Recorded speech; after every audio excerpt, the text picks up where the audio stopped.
నిన్ను పిలిచిన దేవుడు నమ్మదగినవాడు, శోధనలో నిన్ను విడిచిపెట్టి పోడు.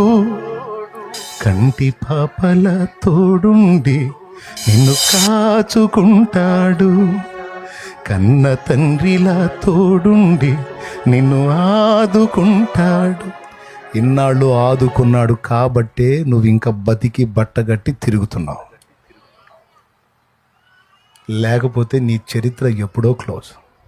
నీకు ఎదురైన పరిస్థితులకి నీకు అర్థం కాకుండానే నిన్ను వెంటాడాడు, ఆదుకున్నాడు, కాచుకున్నాడు, రక్షించుకున్నాడు.